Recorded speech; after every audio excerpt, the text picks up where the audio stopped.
All right, we welcome Kyler Murray, and we will start with the first three questions. Josh Weinfuss, Tressa Tudrick, Kyle Odegaard. Hey, Kyler. Um, Multi-part question here, all about the same thing, though. How would you describe your relationship with Steven Baca? Kind of what did it mean to work with him this offseason? And how did he help you get ready for this season? Uh, I've been training with Baka since high school, so he's like an older brother to me, family. As far as off the field, on the field issues, I can go to him with anything. So it's just like I said, he's family. So working with him, I'll probably work with him till I'm done. So Hey, Kyler, as Zach mentioned your relationship with the rookies. I'm just curious, as a team leader, what are you doing to help them feel accepted and a part of this team and not feel so nervous, I guess, in their first season? yeah, I mean they kind of got an unfortunate start to things, a little different, but at the same time, like Zach said, I think both sides, a lot of guys are a lot closer just because we've had to deal with what we've had to deal with. And me being in their shoes last year, I kind of know how I kind of know how they feel. You know, a lot of them may not be comfortable yet. Uh, the games are moving a lot faster. You got to learn a new system, so it's kind of difficult. But at the same time, they're here for a reason. I think we got a good group of rookies. Hey, Kyler, Larry and D Hop are both good at contested catches. I'm wondering when you came from college, if there was an adjustment period because of the tighter windows for you, and what's it going to be like developing that chemistry with D Hop, knowing when he's open, if he's still covered. I just think with anything reps. As far as the relationship goes, I mean, we already got a pretty good relationship off the field. On the field, I think that's just going to continue to grow. He's a great dude. Obviously a great football player, one of the best. Him and Larry being able to catch anything thrown their way definitely helps me out. Um, but we got a lot of great weapons, so I'm excited to get out there and put it to work. Next three questions: Darren Urban, Craig Fouie, Colin Harmon. Hey, Kyler. A couple guys have talked about how you've bulked up a little bit, how much you've kind of competed in the weight room. I'm curious, one, if you could let us know if that's true and maybe how much muscle you've put on. And also, are you a guy that has always enjoyed being in the weight room? Yeah, I've always been a hard worker. I didn't try to go in the weight room and put on weight. I think it's just the maturation of getting older. Working out. Uh, like I said, it just happened. I didn't go into the off season saying, "Oh, I need to put on 10 pounds, five, or however many pounds I put on." It just comes from working hard. That'll always be who I am. I kind of pride myself on working hard, so that's just what it is.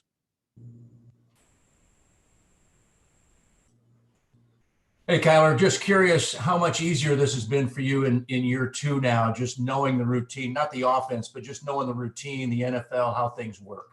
It's been a lot easier already. I don't know how many days we're in. The operation of everything offensively has just been a lot smoother. We got a younger group. I think year two with this group, obviously, everybody kind of already knows the system. We don't have to, pause, and there's not many stops, not many reloads. Um, Obviously, you got D Hop learning, but he's used to this type of offense, so he's learning on the fly, and he's been good with it. But everybody's already been in the system for a year, so um, just the operation of everything has been so much smoother, and I'm excited. I can't wait to, like I said, get out there on the field and go full speed with it. Hey, Kyler, Cliff said yesterday that last year was kind of a survival mode for you. Did you, I guess, learn anything being thrust into it so quickly in the sense that this is now so much, easier for you going into year two? Um, yeah, I can agree. I mean, it kind of felt like freshman year of college where you got to get used to the speed of the game again. Kind of got to get used to the feel of movements of defenders and stuff like that. But towards the end of the year, I felt pretty good. I felt pretty good about what we were doing offensively, and I think it showed on the field. Obviously, we let some games slip.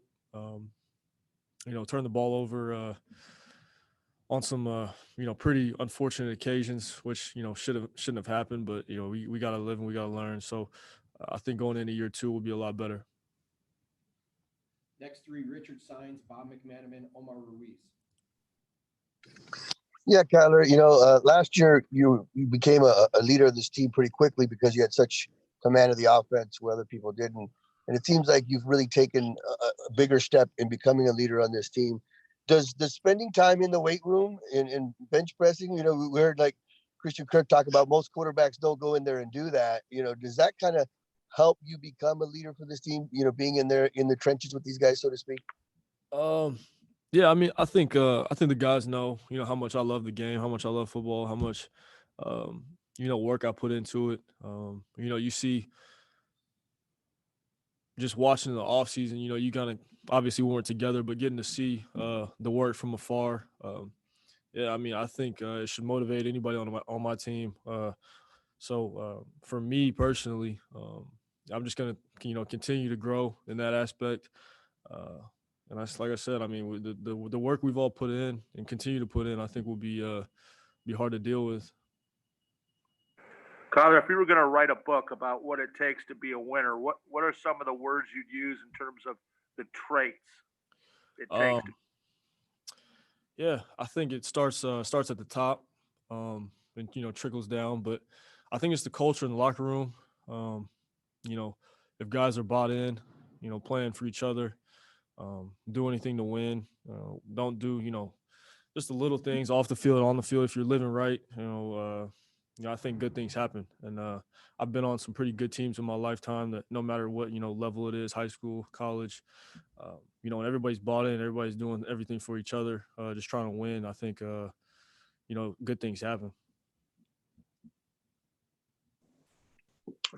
Hey, Kyler, thanks for taking the time. I kind of have a two-part question. Number one, I think I saw a play where you were giving a hand signal to DeAndre on the field where you wanted him to go as you were kind of scrambling out there. In an ideal world, is that chemistry you guys are talking about where you wouldn't have to do that? He would know to go kind of on his own. And then the second, there's not wait, what was your second question? The second question was, obviously this is the first, full off season you've had just solely focusing on football. I'm curious where you've seen that might show up, here in the first few days of practice, or where you might feel that has helped you so far.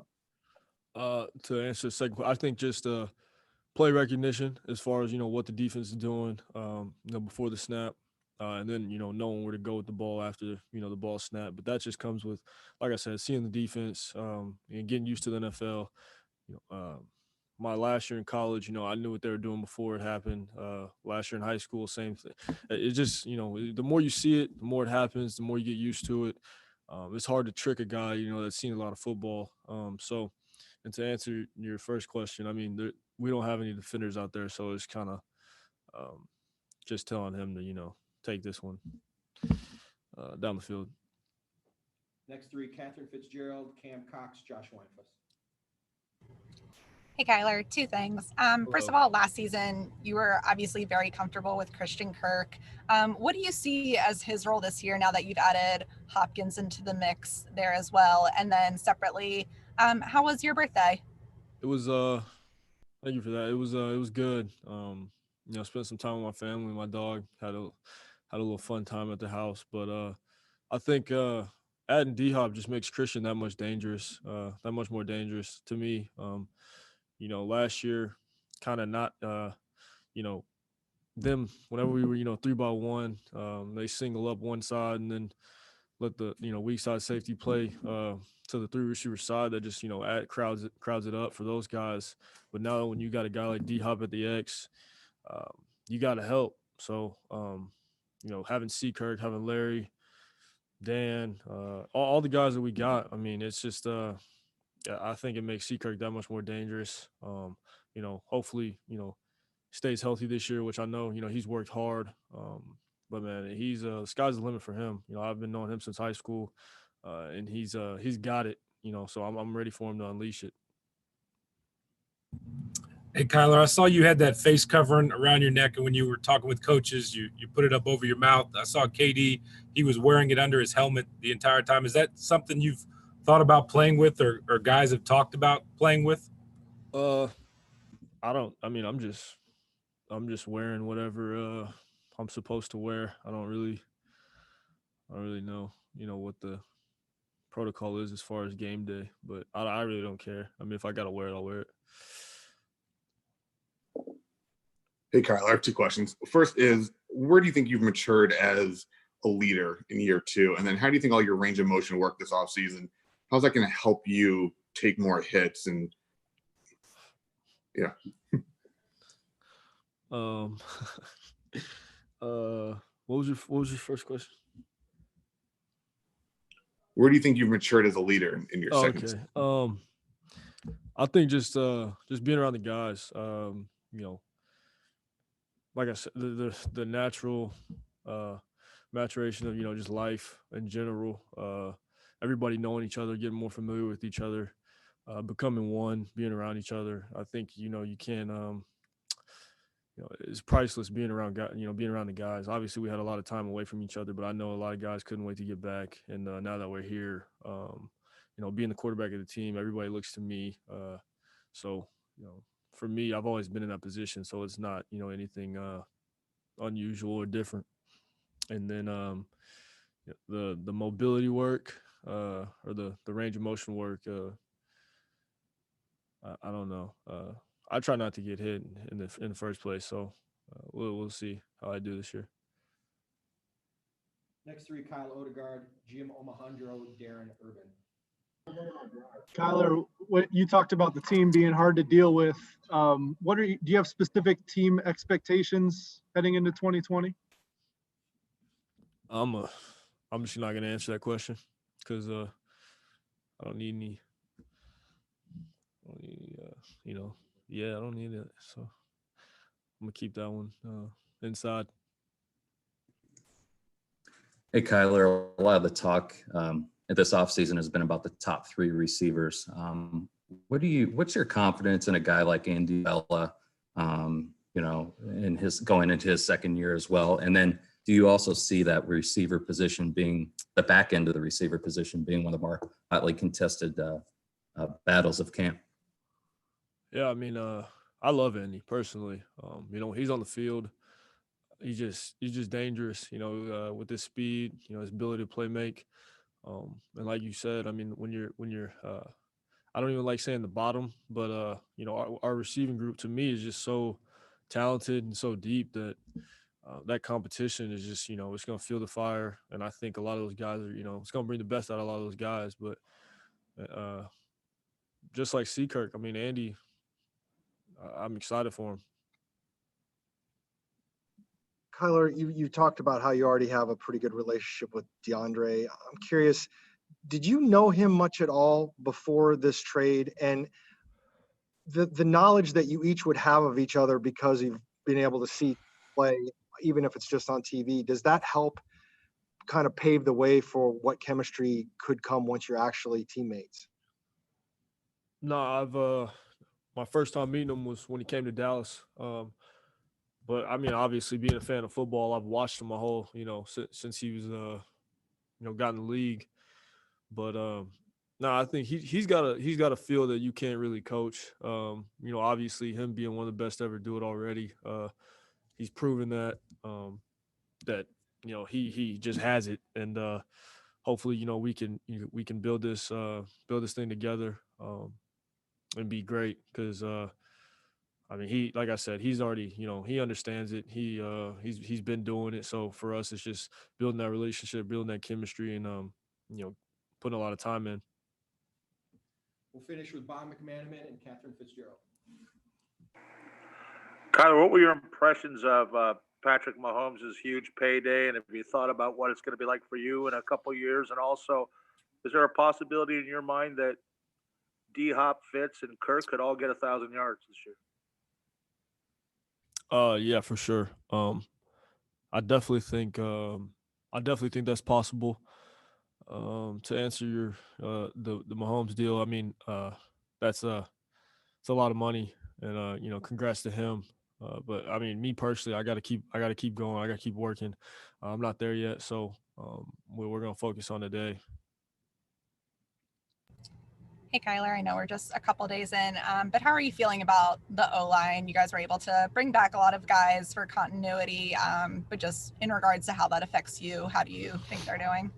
I think we got a great group of guys, a lot more depth in areas that we didn't have last year. Year 2 in the system, I think they're more comfortable, definitely more comfortable. Like I said, we finished last year off on a higher note. And, they started gelling together. Along with me, seeing everything that I saw, having a more understanding of, their protections, what they're calling, what's going on, where my eyes need to be, where they don't need to be. I think that'll help them out a ton. Thank you very much, Kyler. Appreciate you. Thanks. Thank you.